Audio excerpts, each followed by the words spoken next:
और इस वक्त आ रही है बड़ी खबर, आपको बता दें आम आदमी पार्टी के नेता संदीप कुमार उन्होंने सरेंडर कर दिया है। सेक्स सीडी का ये पूरा मामला, सीडी कांड, जिसको लेकर उनके खिलाफ महिला ने शिकायत दर्ज कराई और इसके बाद अब संदीप कुमार ने सरेंडर कर दिया है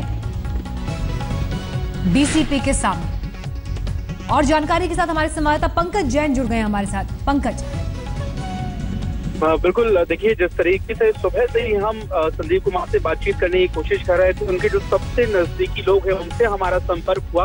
उन्होंने बताया कि किस तरीके से वो कानूनी सलाह लेने की कोशिश कर रहे हैं और उसके बाद जब इस महिला का बयान आज तक ने सबसे पहले दिखाया तो संदीप कुमार की नजदीकी ने हमें फोन किया। उन्होंने बताया कि वो जल्द ही डीसीपी के दफ्तर में सरेंडर करने के लिए जाएंगे और आज से कुछ देर पहले की ये बात है, संदीप कुमार डीसीपी के दफ्तर पहुंच चुके हैं सरेंडर करने के लिए। तो कहीं ना कहीं वो मीडिया के सामने आकर बयान तो नहीं देना चाहते, लेकिन उन्होंने ये साफ कर दिया कि अब जो कुछ भी करना है वो पुलिस कार्रवाई कर ले और इससे पहले की जांच आगे बढ़ती वो खुद ही डीसीपी के दफ्तर पहुंच चुके हैं। बिल्कुल, संदीप कुमार के खिलाफ जो महिला सीडी में दिखाई दे रही थी उसने अपनी शिकायत सौंप दी और उसके बाद जब ये केस दर्ज हुआ तो वक्त गंवाए बगैर संदीप कुमार ने सरेंडर कर दिया पुलिस के सामने। और जानकारी के साथ हमारे संवाददाता हिमांशु मिश्रा इस वक्त जुड़ गए हैं हमारे साथ। हिमांशु, किन किन धाराओं के तहत अभी ये केस दर्ज हुआ है, क्या इस पर अभी कोई जानकारी मिली है?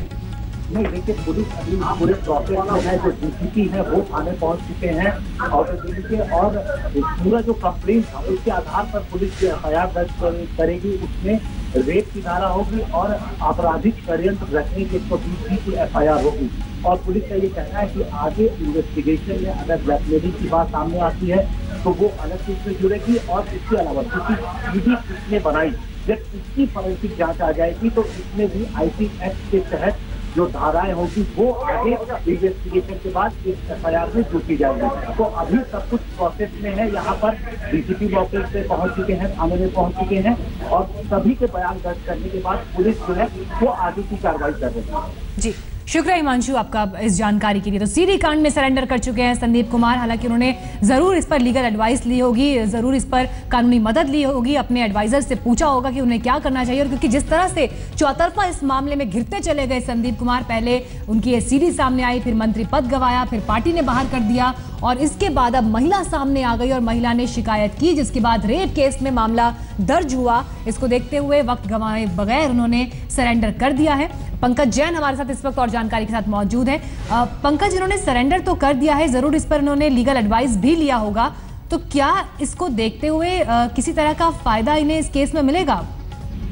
देखिए, फायदा मिलने जैसा फिलहाल कुछ भी नहीं बचा है, लेकिन लगातार जब हमारी उनसे बातचीत हो रही थी, मैसेज के जरिए बातचीत हुई, हमने उनसे कई सवाल पूछे, हालांकि उन्होंने कोई जवाब नहीं दिए। उनकी कोशिश यही है कि अब बयानबाजी ना की जाए बल्कि कानूनी